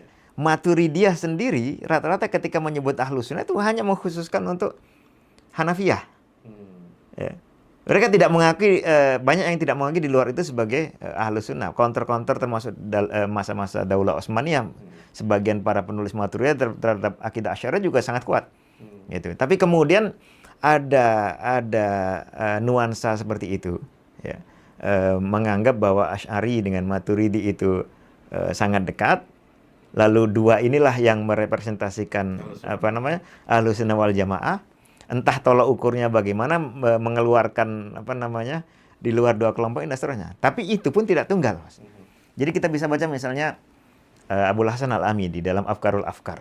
Beliau ketika mentakrif Ahlus Sunnah wal Jamaah secara realitinya cocok untuk siapa? Beliau katakan Ahlus Sunnah wal Jamaah itu al-Asy'ariyah was salafiyatu min ahlil hadithi wa ahli sunnati wal jamaah. Beliau mendefinisikannya begitu. Ahlus Sunnah itu Asy'ariyah dengan salafiyah. Itu Al-Amidi ya, yang jauh lebih senior daripada. Ya. Walaupun Al-Amidi tentu saja mengkritik akidah Nabilah gitu kan. Ya. Tapi secara itu dia fair mengatakan bahwa Ahlus Sunnah itu mencakup. Ya sebelumnya lagi seperti misalnya Abdul Qahir Al-Baghdadi ketika menghitung Ahlus Sunnah banyak sekali, semua berbagai macam kalangan dimasukkan gitu. Dan kriterianya bukan berdasarkan pengikutnya Al-Asy'ari, pengikutnya Al-Maturidi gitu. Bukan berdasarkan person itu, tapi misalnya para pegiat hadis, para pegiat fikih, para pegiat kalam ya, dimasukkan para pegiat seperti itu kan. Artinya berdasarkan kepakarannya. Seperti halnya kalau orang klasifikasi Ahlussunnah itu ada yang kategori para dai, ada kategori para bisnismen misalnya, ada kategori ini. Kan itu lebih netral. Tapi kalau ditujukan untuk satu kelompok yang afiliasinya itu ke satu person tertentu, nah ini yang biasanya hanya klaim. Belum tentu, karena jelas tidak diterima oleh orang yang tidak mengakui person tersebut gitu. Oke, tadi kan Antum bilang Asy'ari, di kalangan Asy'ariyah itu memang tidak tunggal ya. Ada yang modelnya tadi hanya mengklaim sepihak, di Ahlussunnah Jamaah, ada yang juga agak terbuka seperti Al-Amidi. Kalau di Hanabilah sendiri, itu istilah Ahlussunnah Jamaah ini apakah hanya khusus mereka atau juga untuk seperti misalnya gini, ketika Safari ini Hambali ya, dalam Bawami itu kan mengatakan 3. Yaitu Ahlussunnah itu adalah Atsariyah, kemudian Asy'ariyah dan Maturidiyah. Asy'ariyah imamnya Abu Hasan, Maturidiyah imamnya Abu Mansur Maturidi. Itu definisi seperti ini dari pembacaan Antum yang cukup panjang ya tentang Hanabilah, apakah itu diterima atau itu dianggap sebagai basa-basi atau itu dianggap sebagai taqiyah bahasa Syiah gitu ya, itu bagaimana? Ya, itu pertama di dalam runutan Hanabilah hal semacam ini tidak tunggal. Ya, ada yang ya tadi masa-masa awal itu rata-rata tidak banyak ada merumuskan Ahlussunnah itu begini-begini berdasarkan kelompok-kelompok. Tapi ada banyak pernyataan tegas menyatakan Asy'ariyah ini ahlul bid'ah. Ya, seperti Ibnu Qudamah, wallahu hasibu kullu mubtadi'in dan seterusnya ketika menyebutkan Asy'ariyah, kemudian Ibnu Jauzi dan seterusnya, kemudian Ibnu Aqil. Ini banyak tokoh-tokoh yang seperti itu. Ya. Ada juga di kalangan Hanabilah tokoh-tokoh yang dekat dengan Asy'ariyah. Seperti Tamimiyun, ya, Abul Fadl At-Tamimi, Abul Hasan At-Tamimi, Rizqullah At-Tamimi dan seterusnya. Ya. Kedekatan ini walaupun tidak muncul dalam pernyataan menunjukkan bahwa mereka menganggap mereka ini adalah kawan. Gitu. Kemudian ada yang seperti Ibnu Taimiyah. Nah, kalau Ibnu Taimiyah itu beliau membagi berdasarkan realitas dari pendirian tokoh yang sedang dinilai, bukan berdasarkan ini Asy'ari apa Maturidi. Karena beliau melihat setelah dibaca Asy'ariyah itu tidak satu warna, sangat beda antara Abu Hasan Al-Asy'ari dengan Al-Juwaini. Lalu keduanya sangat berbeda dengan Ar-Razi, gitu. Walaupun satu alma mater, tapi pendiriannya beda-beda sehingga tidak bisa dinilai sama juga. Ya. Makanya beliau mengatakan amma man qala minhum bi kitabil ibana walam yudhhir maqalatan tunaqidu dzalika fa yu'ad min ahli sunnati wal jamaah. Gitu. Yang versi yang kemudian diterima oleh Hanabilah tadi. Ya kan beliau ingin menunjukkan bahwa di antara Asy'ariyah itu ada juga Ahlussunnah. Ya, yang ini sebagian ucapannya lebih bagus dari ucapannya Ibnu Qudamah justru. Dan itu diterima oleh banyak Hanabilah. Tapi adapun yang di luar itu, beliau menilai berdasarkan perbandingan. Ya, kalau dibandingkan, dan berdasarkan dominasi yang dilakukan oleh tokoh itu. Kalau dominasinya adalah membantah ahlul hadis, maka ini sulit untuk dikelompokkan juga dengan ahlul hadis. Tapi kalau dominasinya itu kegiatannya membantah Mu'tazilah atau Syiah atau di kawasan itu yang ada adalah mereka, maka mereka ini adalah representasi Ahlussunnahnya gitu. Kalau dominasinya itu membantah seperti zaman sekarang pluralisme, liberalisme, mereka inilah representasinya gitu. Dan itu yang diterapkan oleh Abu Hasan Al-Asy'ari. Beliau tidak pernah membantah Hanabilah. Ya. Terlepas ada beberapa akidahnya yang berbeda dengan Hanabilah, tapi beliau justru merasa sebagai bagian dari Hanabilah. Nah, ada yang seperti versi As-Safarini tadi. Sebenarnya bukan mulai dari beliau, sebelumnya sudah ada. Ya. Apakah ini basa-basi atau tidak? Ini pertanyaan menarik ya. Tapi perlu dikaji secara akademis. Kenapa? Karena beliau memposisikan Ahlussunnah di beberapa tempat mengatakan Ahlussunnah itu ada 3. Asy'ariyah, Maturidiyah, sama Atsariyah. Ya. Tapi di tempat lain mengatakan bahwa Firqah Najiyah ya, itu hanya Ahlul Athar. Gitu. Sementara dalam hadisnya kan dikatakan hadisnya kan membahas tentang Firqah Najiyah. Lalu definisinya apa? Atau siapa mereka Rasulullah? Hum ma'ana alaihi wa ashabi. Mangkana al ma'ana alaihi wa ashabi. Itu kan berarti ahlu sunnah, ahlu sunnati kan gitu. Jadi boleh mendefinisikan firqah najiyah dengan ahlu sunnati. Iya. Nah, gitu. Ya sama misalnya kalau saya sih pandang kenapa bisa ada dua pandangan seperti itu. Iya. Yang satu untuk lebih ke internal, satu mungkin keluar supaya kelihatan lebih inklusif barangkali ya gitu ya. Jadi menarik memang. Kalau tafsiran yang populer itu, ini beliau mendefinisikan ahlus sunnah itu sebagai satu istilah. Ya. Istilah dalam arti memperhatikan juga kelompok-kelompok yang dinilai mereka ini semuanya muntasibuna ila sunnah kan gitu. Ya udah, kayak seperti orang Muhammadiyah seperti orang Muhammadiyah mengatakan NU itu aswaja. Apakah Muhammadiyah bukan aswaja? Kan gitu. Tapi ini sudah kadung menjadi satu istilah gitu, satu istilah yang diterima begitu saja. Iya. Nah, menarik ketika orang sekarang ribut tentang pembahasan masalah akidah Ibnu Taimiyah, kalau antum yang mengkaji, saya melihat kajiannya Ustadz Nidol ini tidak seperti kalangan Ustadz Salafi lainnya yang kadang-kadang cenderung terlalu textbook, tidak menggunakan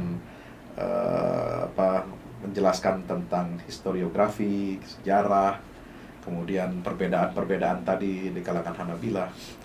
Akhirnya kan lebih cenderung menimbulkan polemik.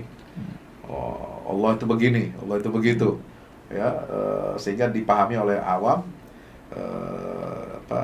dianggap bahwa ini akidah yang menyimpang atau sesat gitu ya.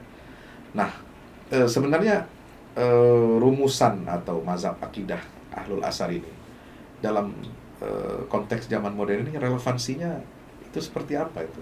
Ya, kaitannya dengan keperluan zaman ini terhadap konten itu atau seperti apa? Iya, jadi begini,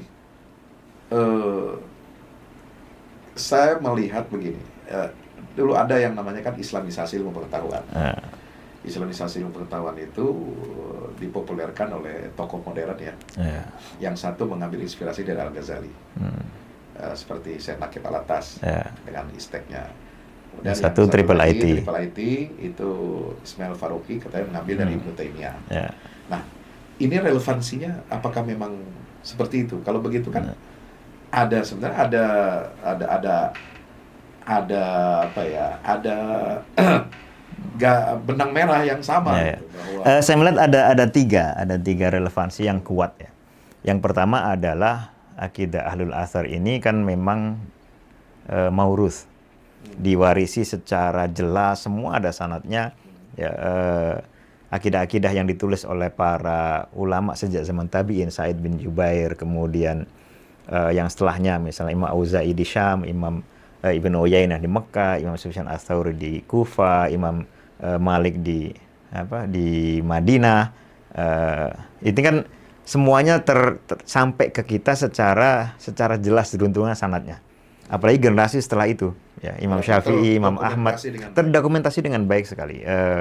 Ibnul Mubarak ya di sebelah yang lebih timur lagi, kemudian murid-muridnya Imam Ahmad termasuk kawan-kawan beliau ya, Ibnul Madini, kemudian Yahya Az-Zuhli, kemudian Qutaibah bin Sa'id gurunya Imam Bukhari, kemudian Imam Bukhari sendiri ya. Kemudian generasi setelah beliau seperti Ibnu Huzaimah, Imam At-Tabari dan seterusnya, ini semuanya kan terwarisi secara jelas. Yang ini model seperti ini tidak kita ketemukan di kalangan kalam dan falsafah.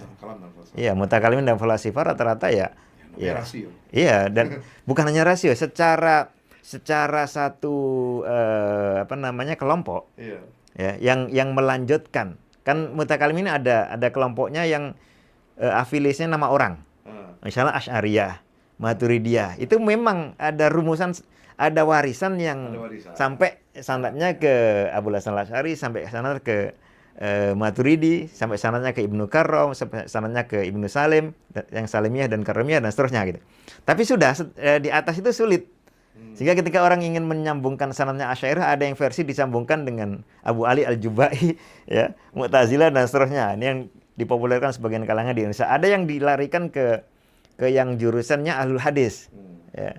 ke Zakaria As-Saji, kemudian ke murid-muridnya Imam Syafi'i dan seterusnya, gitu. Nah, ini satu hal. Jadi menjaga warisan akidah, sebagaimana juga menjaga warisan Al-Quran, menjaga warisan hadis, menjaga warisan fikih, ini kan tetap relevan sampai zaman sekarang dan seterusnya. Ya, itu hal yang tidak khas zaman ini. Itu yang pertama. Yang kedua adalah jadi al-isnadu minad-dinnya itu ada. Ya, ada dan itu menjaga itu. Kalau tidak, kalau hanya dengan versi mutakalim misalnya tidak terlalu ada urusan untuk melestarikan tradisi, langsung dibahas poin-poinnya, menjadi sulit untuk otentisitas sampai kesejarahan zaman dulu. Kalau ahlul athar seperti Imam Bukhari itu menulis akidah, ya, belum punya buku akidah kecil. Beda dengan yang di Sahih Bukhari, beda dengan Khalqu Af'alil Ibad. Itu belum sebutkan dulu siapa saja guru-guru beliau yang sudah belajar dari daerah Merv ini, dari daerah Baghdad ini, dari daerah Mesir ini, dari daerah Mekah, Madinah, ketemu dengan ini. Kulluhum semuanya sepakat dengan akidah-akidah ini. Nah, ini kan betul-betul cara mewariskan akidah. Ya. Untuk argumentasinya boleh disebutkan di Khalqu Af'alil Ibad, boleh disebutkan di Sahih Bukhari sendiri dan seterusnya. Tapi untuk menjaga kontennya dengan cara bersanad itu tadi. Lalu yang kedua adalah soal metodologi. Nah, khususnya kalau kita bicara soal Ibnu Taimiyah, karena beliau pakarnya di antara kalangan ahlul hadis yang membahas ini. Ya. Metodologi bagaimana menguji kebenaran satu statement. Metodologi mengenai bagaimana memverifikasi, ya, keotentikan kalau dia adalah informasi. Ya, beliau terkenal punya banyak kaidah-kaidah, misalnya mengatakan al ilmu itu imma naklun musaddaq wa imma bahthun muhaqqaq. Gitu. Imma dia kalau bukan informasi yang valid, ya dia adalah kajian yang akurat, kan gitu. Terus nanti dirumuskan kajian akurat itu bagaimana dasarnya. Nah, metode ini terus berlangsung sampai sekarang tentunya. Termasuk apalagi kalau digunakan untuk islamisasi ilmu pengetahuan, untuk memilah sesuatu yang wafid, yang datang dari luar ini, kan kita pilah mana yang kira-kira cocok, mana yang enggak. Dan beliau juga sudah melakukan itu, dipilah dari warisan Yunani ini mana yang cocok, mana yang tidak. Lalu tidaknya seperti apa, argumentasinya bagaimana. Ini kan hal semacam ini berlaku, misalnya kita zaman sekarang ingin memverifikasi warisan IPA dan IPS. Ya, teori-teori dalam biologi misalnya, teori-teori dalam fisika, mana yang kira-kira berbenturan dengan akidah Islam, dengan mana yang tidak. Ya, teori dalam dalam IPA misalnya, dalam biologi masuk ke evolusi makhluk hidup, masuk ke evolusi manusia misalnya. Ya, manusia yang katanya dulu dari primata lama, kemudian mamalia lama itu berasal dari reptil, reptilnya dari amfibi, amfibinya dari ikan, ikannya dari satu sel yang tiba-tiba terbentuk saja di atas lautan. Ini pertama diuji secara akidah Islam jelas bertentangan. Yang kedua secara sains pun sangat bermasalah. Gitu, karena argumentasinya tidak jelas dan tidak ada observasinya. Hanya hipotesis saja. Misalnya, ini produk yang kedua, metodologi. Lalu yang ketiga adalah warisan yang sifatnya itu mungkin adab, ya. Bagaimana berinteraksi dengan, bagaimana menilai satu kelompok, bagaimana menilai satu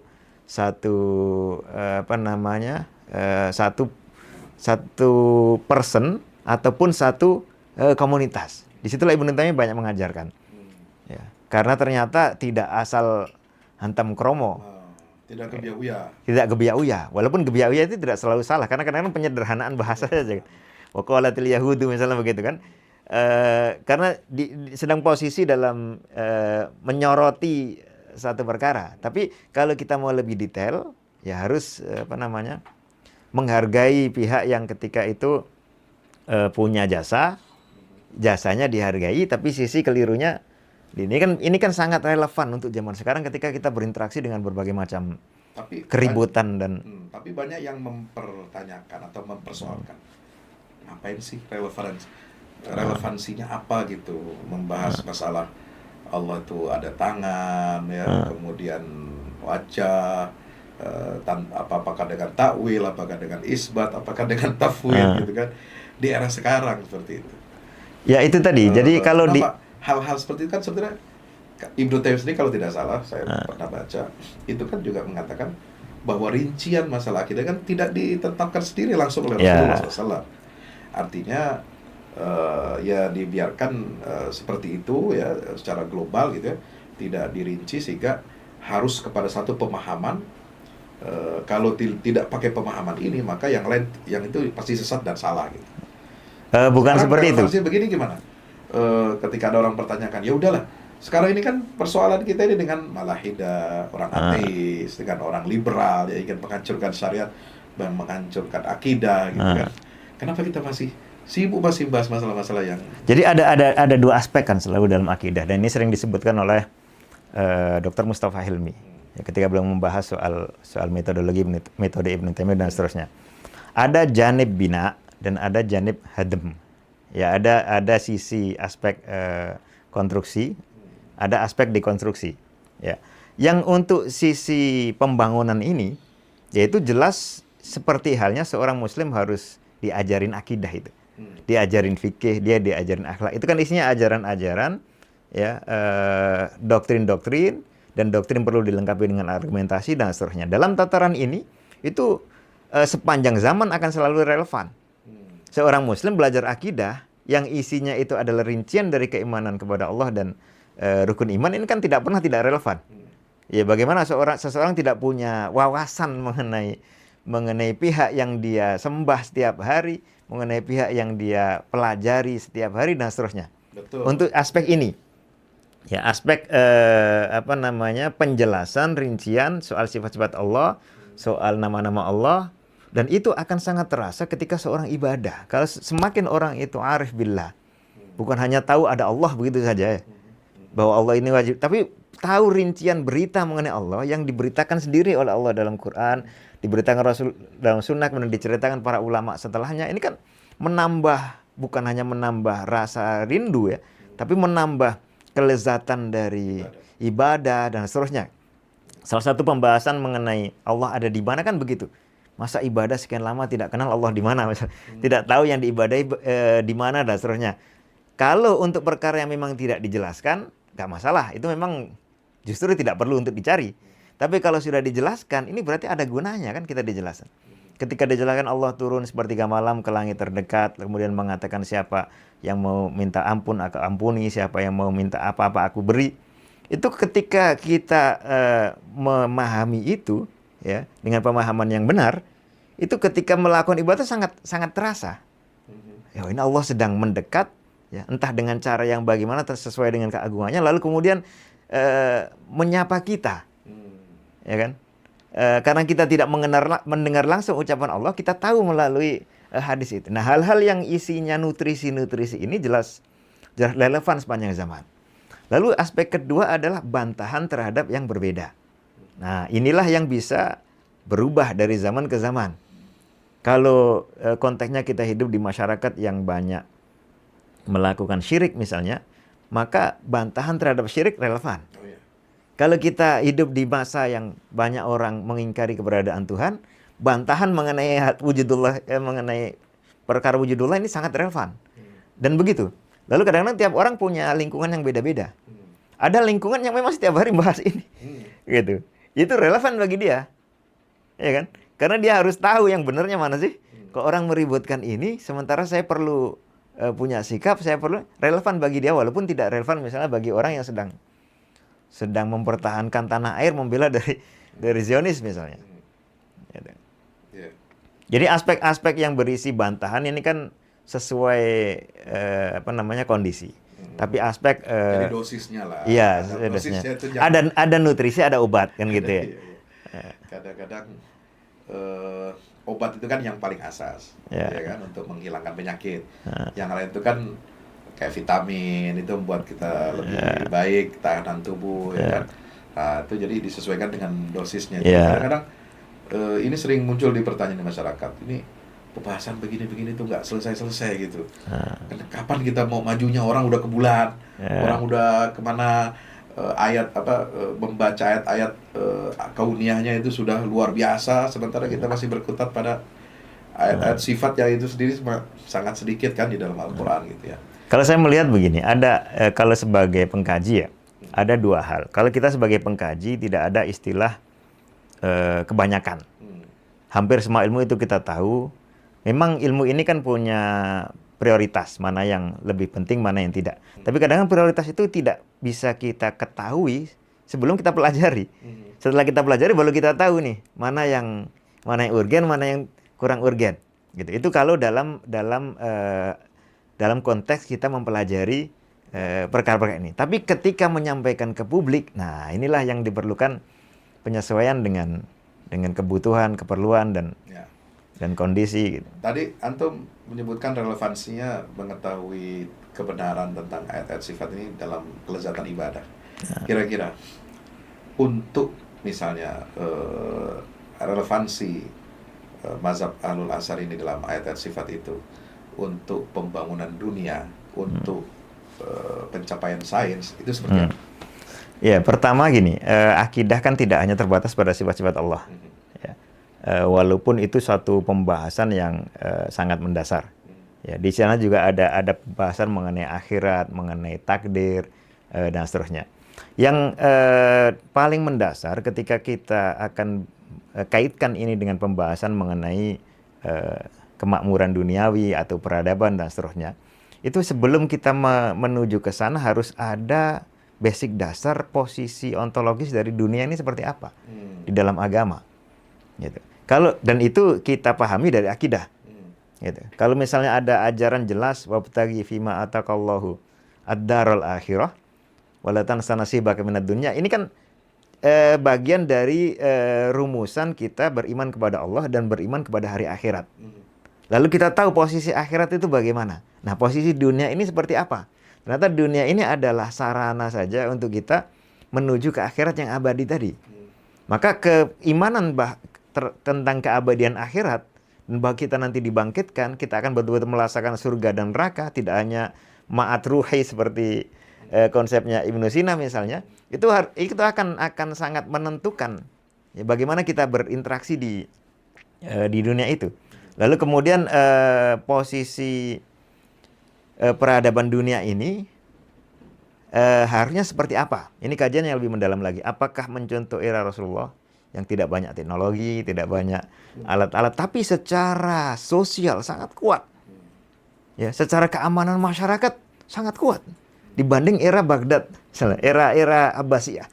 Yang teknologi sudah luar biasa, yang peralatan luar biasa. Tapi kejahatan, kriminalitas mulai banyak. Ya, bahkan stabilitas politik sudah nggak jelas. Udah banyak firqah. Dan secara politik pun Abbasiyah sendiri muncul setelah ada pemberontakan terhadap dinasti sebelumnya dan seterusnya. Secara militer, memang karena sudah punya wilayah luas. Tidak bisa mengontrol keamanan seluruh wilayahnya. Dia perlu Saljuk, dia perlu Mamalik, dia perlu macam-macam kan.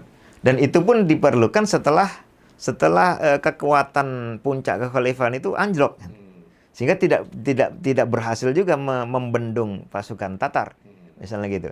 Walaupun secara kemewahan dunia luar biasa. Nah di sini kan nanti kita kemudian punya kaca mana yang akan kita jadikan model, gitu. Mana yang lebih prioritas antara stabilitas sosial kemasyarakatan walaupun tingkat ekonomi tidak terlalu banyak. Ya. Rasulullah sebelum perang dengan Bani Nadir itu kan para muhajirnya orang-orang miskin.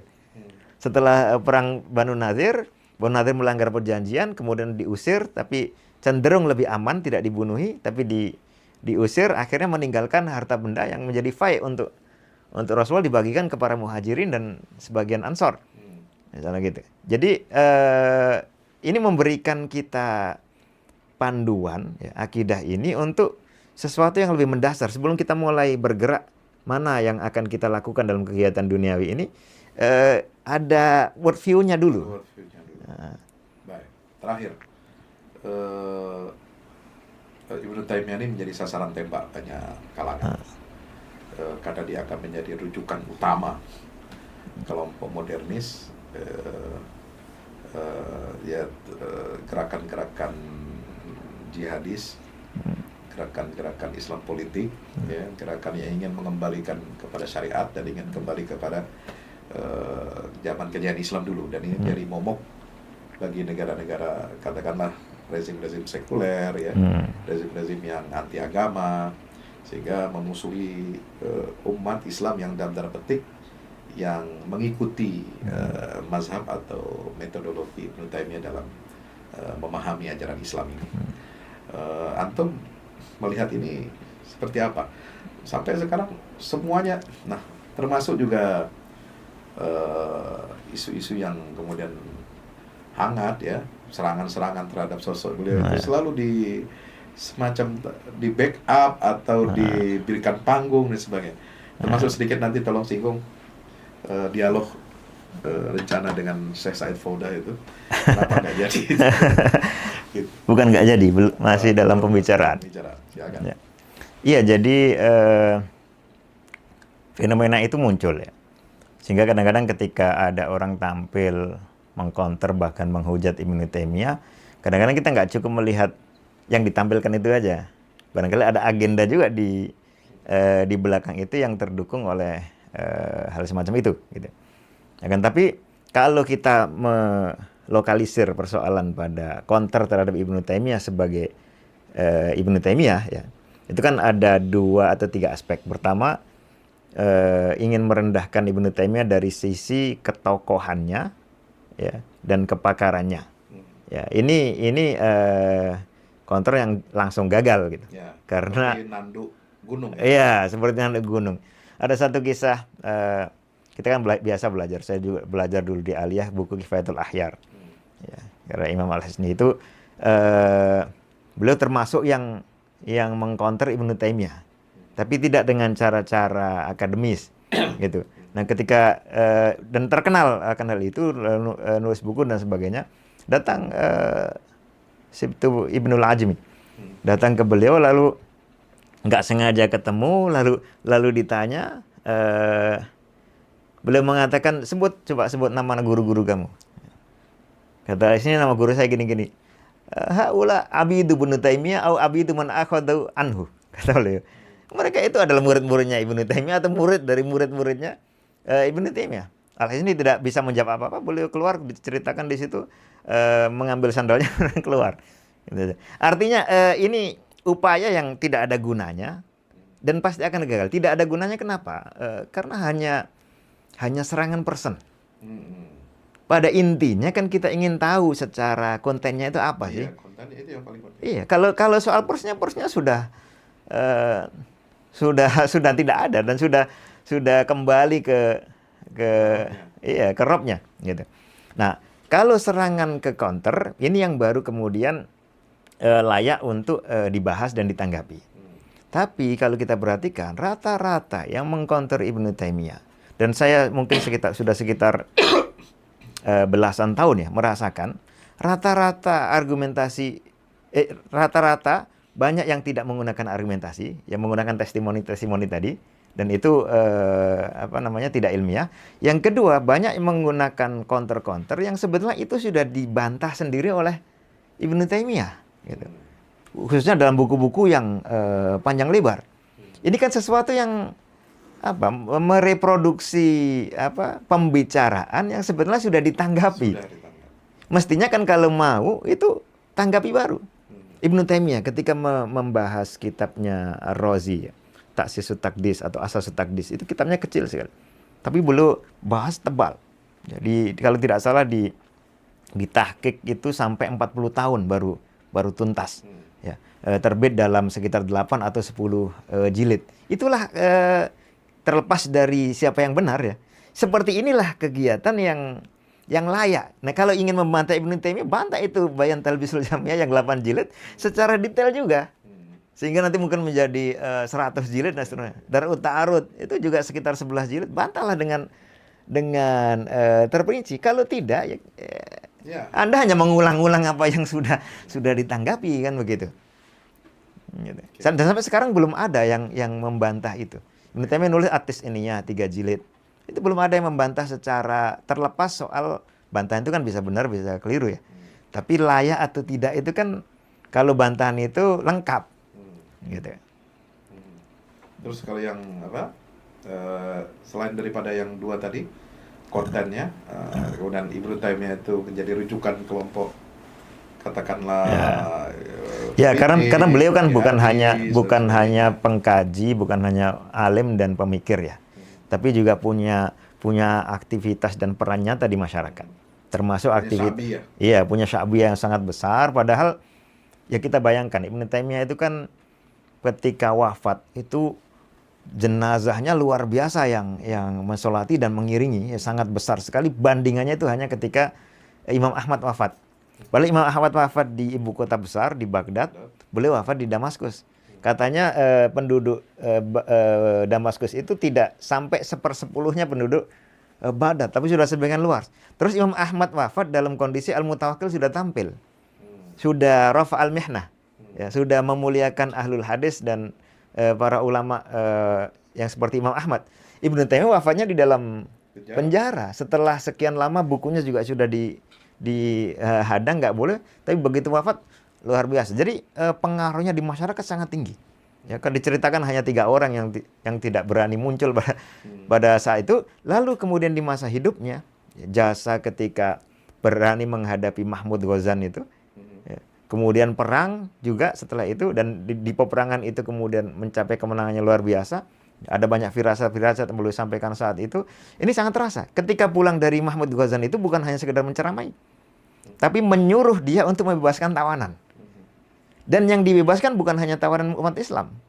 Orang Ahlul Dhimmah, Yahudi dan Nasrani yang asalnya hidup di lingkungan Islam pun ikut diminta untuk dibebaskan. Jadi jasa nyata di masyarakat, bukan orang yang hidup di Menara Gading yang kan banyak pemikir yang nulis karya segala macam, tapi sebenarnya tidak bersentuhan dengan inilah yang mungkin mengilhami ya berbagai macam gerakan dengan berbagai macam ininya, karena ada peran nyata ya, dan ada betul-betul tajdid dan reformasi sosial.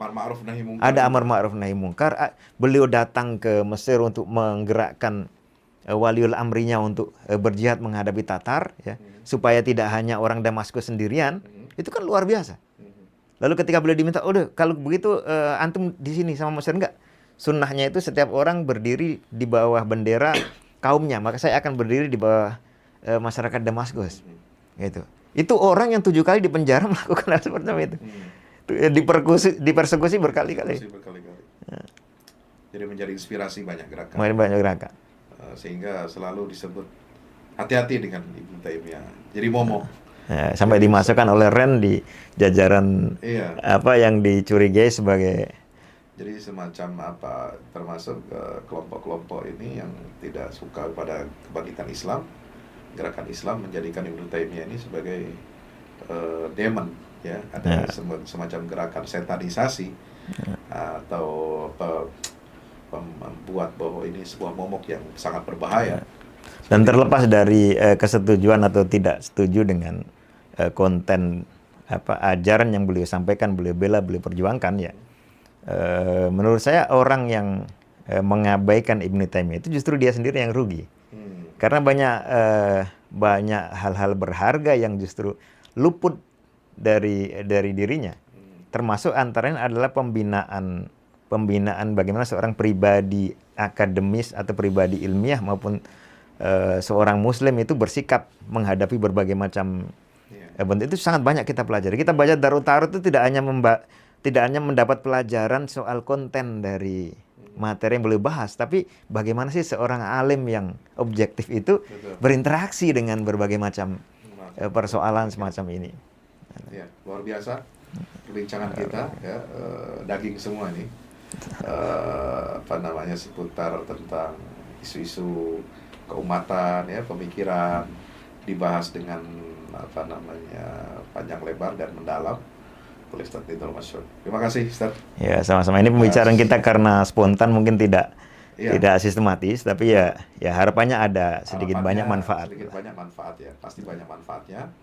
Karena ini yang selalu menjadi pertanyaan ya bagi saya, terutama pribadi maupun juga dari teman-teman yang lainnya.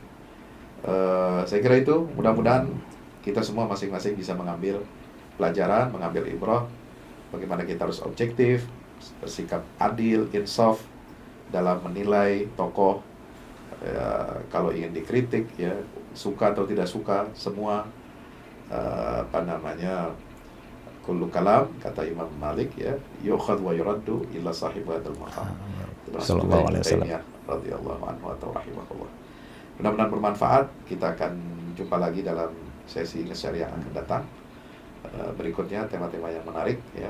Mudah-mudahan bermanfaat. Assalamualaikum warahmatullahi wabarakatuh. Waalaikumsalam warahmatullahi wabarakatuh.